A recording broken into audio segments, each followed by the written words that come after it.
19h30 à Cotonou et dans tout le Bénin. Bienvenue si vous nous rejoignez dans ce journal dont voici les principaux titres. Au sommaire de l'actualité ce soir, changement de main à la direction départementale de l'industrie et du commerce à Takora Donga. Nommé en conseil des ministres, Antarou Para a pris les rênes des services de l'État en matière de commerce dans cette région de Bénin. Je vous propose de vivre dans ce journal l'ambiance et la solennité de la passation de charges. À suivre également la réunion entre la délégation du Programme alimentaire mondial et les autorités béninoises. La délégation du PAM est allée échanger avec des membres du gouvernement sur les tenants et aboutissants du Programme national alimentaire intégré de Bénin. Vous aurez dans cette édition les conclusions issues de la rencontre. En sport, les championnats scolaires lancés depuis quelques jours sur l'ensemble du territoire national. Quid des phases communales dans le département du Mono? Les épreuves ont connu leur finale le week-end dernier. Vous aurez aussi les images de cet événement sportif. Voilà pour le programme. Bonsoir à tous. On ouvre cette édition avec la passation de charges à la direction départementale de l'industrie et du commerce à Takora Donga. Après sa nomination en conseil des ministres, Antarou Para a pris officiellement les rênes de cette direction. La passation de charges entre les deux directeurs est présidée par le secrétaire général du ministère. Les points avec Alassane Arona, Abdou Sahabi Idrissou.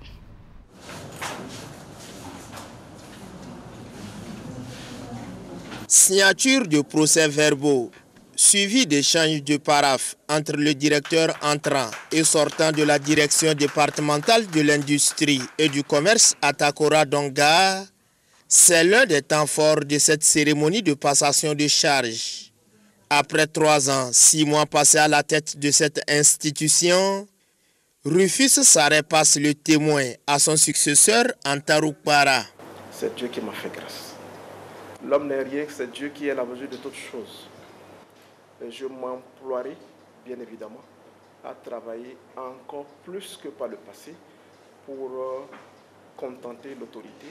Je voudrais manifester ma reconnaissance et mon remerciement à l'endroit du personnel de la DEDIC Takora Donga. Quant aux opérateurs économiques, ils nous comprennent, nous aussi nous les comprenons dans l'exercice de nos fonctions.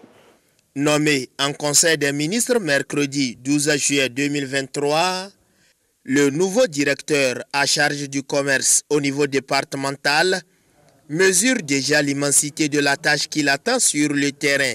Monsieur le secrétaire général du ministère de l'Industrie et du Commerce, je voudrais que vous rassuriez Madame la ministre que je mesure pleinement le défi qui est le mien ainsi que la place de son département dans la mise en œuvre du plan de croissance et de développement durable et du programme d'action du gouvernement. En effet, la vision sectorielle de notre pays est de disposer d'un tissu industriel diversifié et compétitif qui promeut la transformation des produits agricoles et miniers dans le respect des normes environnementales.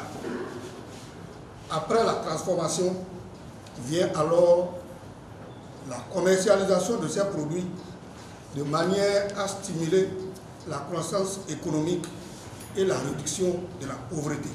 Occasion propice pour le représentant du ministre de l'Industrie et du Commerce de s'adresser à ces deux directeurs en ces termes. Monsieur le directeur départemental sortant, vous avez remarquablement conduit cette direction départementale et par vos succès, vous avez su insuffler une nouvelle dynamique à travers une bonne collaboration et une belle synergie avec les autres services déconcentrés, une réelle contribution à l'assainissement des activités industrielles et commerciales et le tout soutenu par une bonne cohésion avec votre équipe de travail. Par tout ceci, vous laissez à votre successeur un cadre propice à une belle éclosion. Monsieur Antarou Para, Madame la ministre de l'Industrie et du Commerce a placé en vous sa confiance parce qu'elle est convaincue que vous serez à la hauteur de la mission qui vous est confiée. Le directeur entrant compte déjà sur le personnel sous sa tutelle et le soutien indéfectible des autorités à divers niveaux pour relever les défis du secteur industriel et commercial au plan départemental. Autre volet de l'actualité, ce samedi même, le Bénin célèbre la journée de l'artisan sur l'ensemble du territoire national. Cette journée est la plus grosse manifestation nationale du secteur de l'artisanat. Elle vise à honorer les artisans pour leurs contributions au développement économique et social du pays. À la veille de cette célébration, le ministre des Petites et Moyennes Entreprises et de la Promotion de l'Emploi a délivré un message aux professionnels des métiers de l'artisanat et vous propose de suivre un extrait du message de Modeste Kérékou. Chers artisanes et artisans, l'engagement du gouvernement du président Patrice Talon au profit du secteur s'est traduit notamment par les recensements des artisans organisés en 2019 et 2021, la mise en place de la Chambre des métiers de l'artisanat du Bénin, qui marque le point de départ d'un accompagnement durable et massif dans tous les domaines d'activité. L'actualisation de la politique nationale de développement de l'artisanat, qui se veut plus inclusive et dont le processus de finalisation est en cours. La rénovation du Salon national de l'artisanat du Bénin, qui se tient actuellement à la plage de Fidrosset du 17 au 27 juillet 2023 avec une nouvelle approche destinée à atteindre les objectifs visés. La revue du cadre réglementaire de certification professionnelle par apprentissage en vue de l'obtention du certificat de qualification au métier, CQM, et du certificat de qualification professionnelle, CQP. Au-delà des défis liés à une mise à niveau en termes d'équipement, de qualité et de précision, et à l'adaptation aux nouveaux outils de communication, de marketing, au renforcement de capacités des maîtres artisans, je puis vous rassurer de la disponibilité et de la volonté manifeste du gouvernement à accompagner le secteur de l'artisanat en vue d'asseoir durablement son développement et son émergence et de le positionner comme un véritable secteur économique et un levier de croissance et de développement socio-économique. Mesdames, Mesdemoiselles, Messieurs, le Salon national de l'artisanat du Bénin étant toujours en cours jusqu'au 27 juillet 2023 sur l'esplanade de la plage de Fidrosset, je m'en voudrais de ne pas saisir l'occasion que m'offre la célébration de la journée de l'artisan béninois pour lancer un appel à toute la population, aux touristes et autres visiteurs qui séjournent en ce moment dans notre pays à le visiter afin de découvrir et de profiter de la richesse de ce salon fait de rencontres, découvertes et de beaucoup de plaisir. Vous y découvrirez le génie et le talent de nos valeureux artisans. Ils méritent votre soutien et vos encouragements multiformes, notamment par l'achat de leurs œuvres. Et puis, cet élément en titre, une délégation du programme alimentaire mondial, je vous le disais, dans les titres conduite par sa directrice exécutive est au Bénin. Cindy MC Kane est allée échanger avec des membres du gouvernement sur les tenants et aboutissants du programme national alimentaire intégré au Bénin. La rencontre a eu lieu au ministère du Développement et de la Coordination de l'action gouvernementale. Après cette année d'exécution du programme national alimentaire intégré au Bénin, Cindy McCain, la directrice exécutive du programme alimentaire mondial, est au Bénin. Objectif, constater l'état d'avancement de ce programme dont le PAM est le partenaire technique et financier.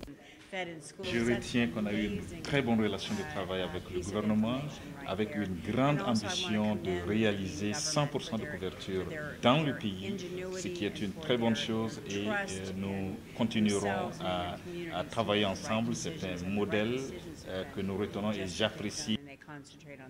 À la rencontre, 5 membres du gouvernement, Abdoulaye Biotchane, Yves Kwaro Chabi, Véronique Toyin-Fodé, Gaston Dossoui et Tchegoun Adjadi Bakari. Ils n'ont pas manqué d'exprimer leur satisfaction de ce programme qui est d'ailleurs l'un des points phares du programme d'action du gouvernement. Je veux donc vous dire notre satisfaction, la satisfaction du gouvernement du Bénin pour la coopération que nous avons avec le PAM sur ce programme et de façon générale sur les activités du PAM au Bénin. Aujourd'hui, le peuple béninois, à grande majorité, je dirais pour la plupart, se réjouit du bon fonctionnement de ce programme. Et ça également, c'est dû à ce partenariat. Le programme national alimentaire intégré, qui a pour but de renforcer l'alimentation scolaire au Bénin, a déjà impacté 75% des écoles sur l'ensemble du territoire national. Et maintenant, on parle de cette 16e édition du Jeudi du patronat. C'est une initiative de la Confédération nationale des employeurs du Bénin, CONEB, qui a reçu pour l'occasion le soutien du CAMEC, le Centre d'arbitrage de médiation et de conciliation de Bénin. C'est un organe de la CCI Bénin. La séance qui s'est déroulée à Cotonou est axée sur le thème « Mode alternatif de gestion des conflits commerciaux ». Les détails, William Sanoussi et les Rompévi. C'est la 6e édition du Jeudi du patronat organisée par la Confédération nationale des employeurs du Bénin, CONEB. Elle porte sur le thème « Mode alternatif de gestion des conflits commerciaux ». La CONEB offre pour la 2e fois à travers le CAMEC, Centre d'arbitrage, de médiation et de conciliation du Bénin, l'opportunité à ses membres d'échanger sur les questions de conflits commerciaux. C'est tout vu de s'entendre aujourd'hui dire qu'il existe des modes alternatifs de gestion des conflits commerciaux et que combien on a avantage, on a intérêt à aller vers ces modes alternatifs plutôt que d'engager des procédures, et ça nous l'avons vite compris, ou encore de baisser les bras et de perdre. En conséquence, nous perdons du temps et de l'argent, alors que si nous savons que les modes alternatifs de négociation, de gestion des conflits existaient et qu'on en a la maîtrise, on pourrait en ce moment-là perdre moins d'argent, moins de temps et surtout rester dans l'espérance. Le Bénin travaille à l'amélioration du climat des affaires à travers des réformes qu'il a engagées. Le rôle du CAMEC est de faire de la sensibilisation, d'éveiller et d'attirer l'attention de tout un chacun sur les avantages qu'il y a à privilégier le mode alternatif de règlement des conflits, encore appelé mode amiable de règlement des litiges. Cette séance est donc l'occasion pour le secrétaire permanent du CAMEC de présenter les avantages de ce mode, les conditions d'accès et tout ce qui permet d'y avoir accès à travers le centre. Le président Félico a fait un diagnostic on ne peut plus précis des difficultés et les risques que peuvent engendrer pour une entreprise, quelle que soit sa taille, une situation de conflit ou de litige. Les risques à se retrouver dans un processus, dans une procédure devant les tribunaux étatiques, de manière à ce que de plus en plus les modes alternatifs de règlement des litiges pour tout pays qui travaille à créer les conditions d'attractivité au niveau des affaires, de plutôt travailler, d'inciter les opérateurs économiques, les acteurs du secteur privé et du public dans le domaine commercial à plutôt faire recours aux modes alternatifs de règlement des litiges à côté des procédures contentieuses de façon générale. Ce qui est très important pour le CAMEC, c'est de plutôt vous sensibiliser à l'anticipation. Cette session initiée par la Confédération nationale des employeurs du Bénin au profit de ses membres, avec le soutien du CAMEC, a tenu sur une journée. Autre volet de l'actualité, la zone industrielle de Glodjibé sort le premier lot de noix de cajou transformées sur place au Bénin. Première destination de ce Made in Bénin, Dubaï. Ce sont les produits issus de l'une des 5 unités de transformation de cajou installées dans la zone économique de Glodjibé, nous précise Idrissou Boukari et Rachidi Soubero. 32 tonnes de noix de cajou made in Bénin à la conquête du marché mondial. Nous allons pouvoir exporter également vers les marchés européens et américains. Sur le site de la zone industrielle de Glodjibé, ce mercredi 19 juillet 2023, 2 conteneurs en chargement à destination de Dubaï. C'est la première exportation de ce produit issu d'une unité de transformation installée dans la zone économique. Vous n'êtes pas sans savoir que d'ici quelques mois, notamment le 1er avril 2024, il y aura une interdiction d'exportation des noix de cajou brutes et du soja brut en République du Bénin. Et donc, aujourd'hui, dans cette zone, nous avons à peu près 5 unités de transformation de noix de cajou qui sont installées. 5 unités qui vont transformer à peu près 100 000 tonnes de noix de cajou. Dans la chaîne de chargement des conteneurs, le directeur général de la Société d'investissement et de la promotion de l'industrie qui s'implique personnellement. Grâce à la mise en place de la zone industrielle de Glodjibé, le Bénin n'exportera plus ses noix de cajou de façon brute puisque l'expertise de transformation sur place y existe désormais et présente plusieurs avantages pour le Bénin. En termes d'impact environnemental, nous avons une réduction de l'empreinte carbone, notamment nous n'aurons plus le trajet que suivent les matières premières brutes, c'est-à-dire les noix de cajou du Bénin vers l'Asie et ensuite de l'Asie vers l'Europe et les États-Unis. Donc nous aurons un seul trajet, notamment le trajet Bénin en direction des marchés européens, américains et asiatiques. En plus de tout ça, nous allons créer de la valeur. Vous savez, l'Afrique est responsable de 67% de la production de noix de cajou brute annuellement. Et seulement 6% de cette production est transformée. Au Bénin, nous produisons à peu près 200 000 tonnes de noix de cajou et nous avons une capacité de transformation installée d'à peu près 40 000 tonnes. Sur ces 40 000 tonnes, seulement 20 000 tonnes sont effectivement transformées. Mais désormais, nous allons inverser cette tendance et donc dans cette zone, nous allons pouvoir transformer à minima 100 000 tonnes de noix de cajou et nous allons progressivement augmenter la capacité de transformation de cette zone à 200 000 tonnes par an. L'engagement pris par le chef de l'État, Patrice Talon, de transformer l'économie béninoise en mettant fin à la vente des matières premières agricoles se concrétise progressivement. À la zone industrielle de Glodjibé sont transformées également les fibres de coton, le soja, le karité et bien d'autres matières premières. L'Association nationale des communes du Bénin appelle les responsables des communes à beaucoup plus d'efforts dans la mobilisation des ressources à la base. Appel lancé en marge de la première session ordinaire de la commission thématique économie et finances locales au titre de cette année 2023. Session tenue à Grand Popo en présence de notre correspondant sur place, Narcisse Alossé.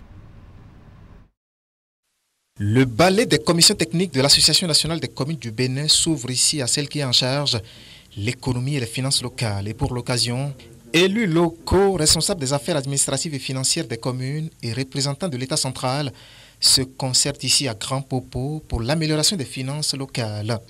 Depuis quelques semaines, le débat d'orientation budgétaire est lancé au Parlement et la fêtière nationale des communes doit également participer à ces échanges de haut niveau afin de ratisser large pour permettre aux 77 communes de prendre leur part dans les ressources financières qui seront mobilisées pour notre pays. Comprenez donc que notre première session soit consacrée à la réflexion sur la participation donc, de notre structure fêtière à ce débat de haut niveau à travers des propositions concrètes.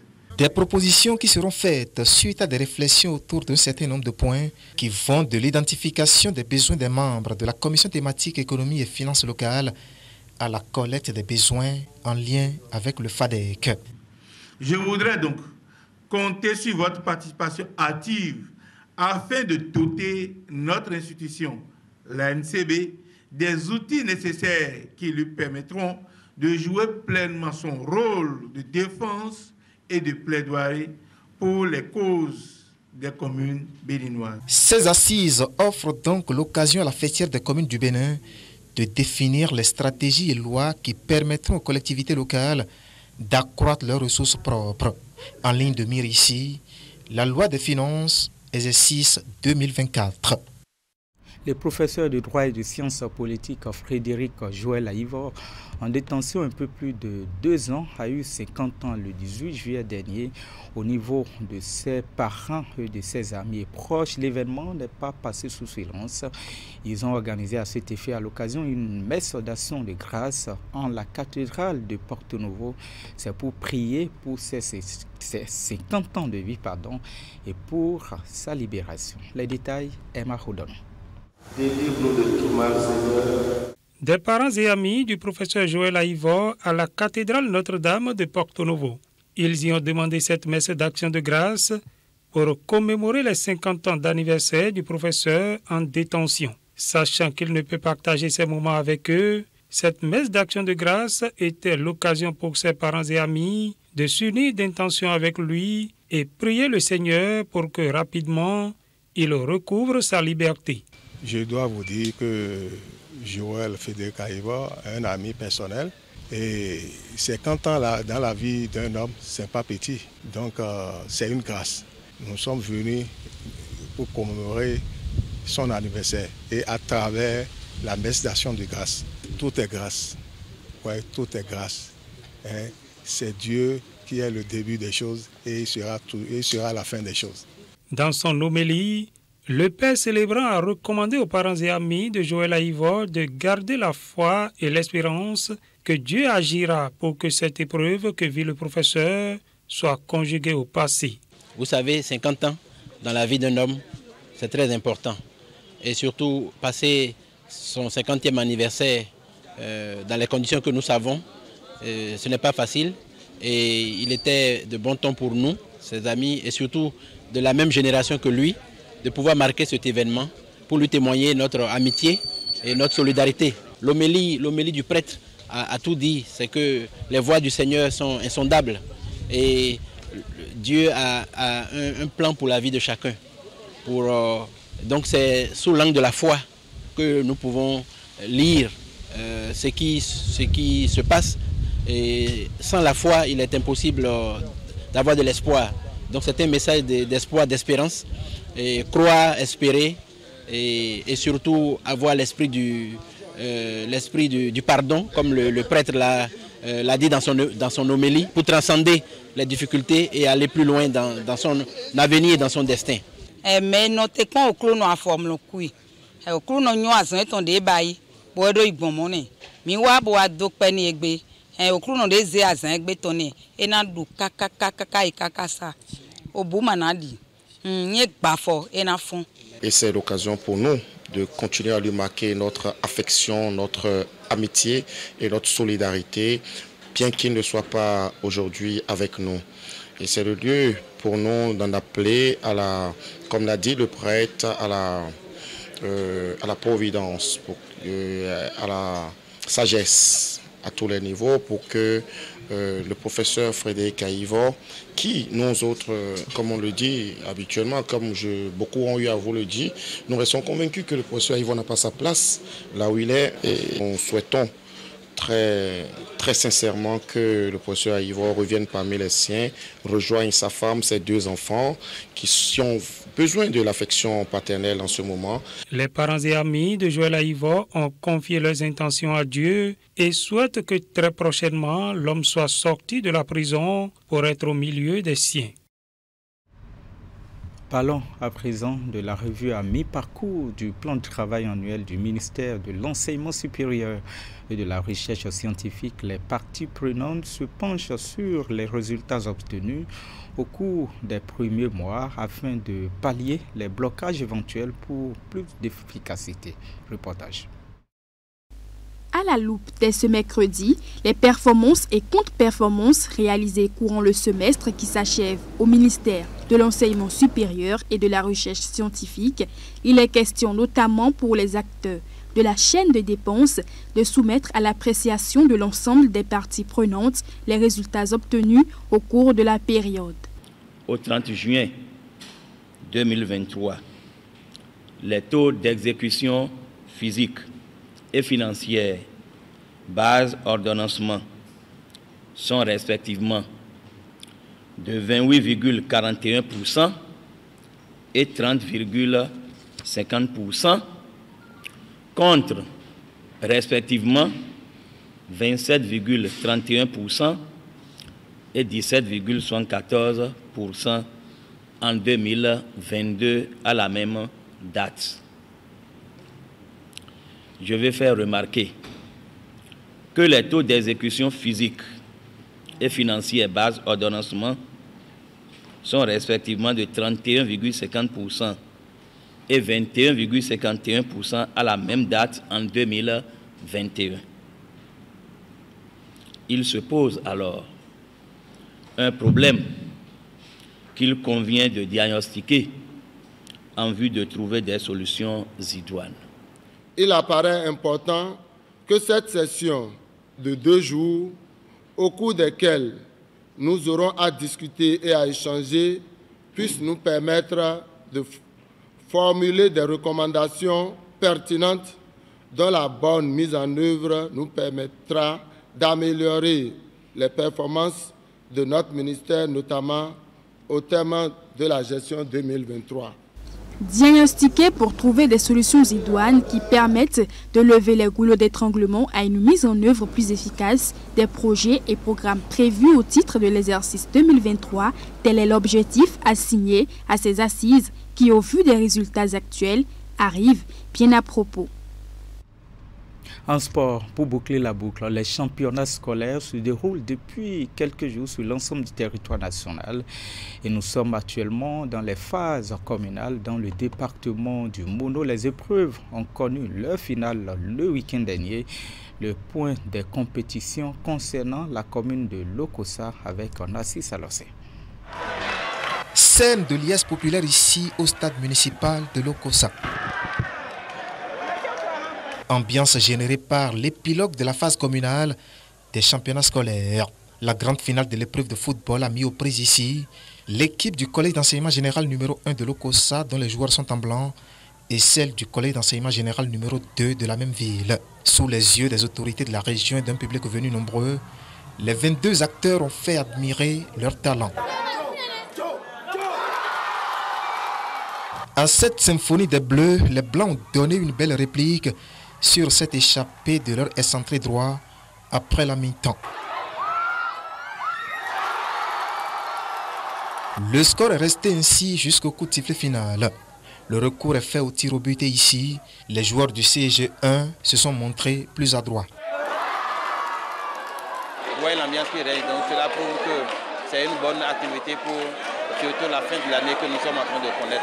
La mobilisation que nous avons autour de différents matchs témoigne de ce qu'il fallait absolument donner cette opportunité aux plus jeunes afin de déjà d'inculquer une culture, de détecter des talents et de créer les conditions qu'il faut pour que nous puissions avoir les talents de demain à partir de ces plus jeunes-là. Et pour avoir ces talents de demain, plusieurs autres disciplines, notamment le basketball, le handball et l'athlétisme, accompagnent le football dans ces championnats scolaires. Vous savez, le championnat scolaire pour nous, c'est un pas. Il n'y a pas que le championnat scolaire, parce que le championnat scolaire nous permet d'identifier des plus jeunes pour pouvoir les mettre dans un autre projet que nous appelons notamment par exemple les sélections départementales qui font office d'académie. Les vainqueurs de ces phases communales s'affronteront dans quelques semaines à l'échelle départementale pour l'obtention des lauriers devant leur permettre d'accéder à la phase nationale. Et c'est sur cette note sportive que s'achève cette édition préparée par l'ensemble de la rédaction. Merci de nous avoir suivis. À demain 19h30. Bonsoir chez vous.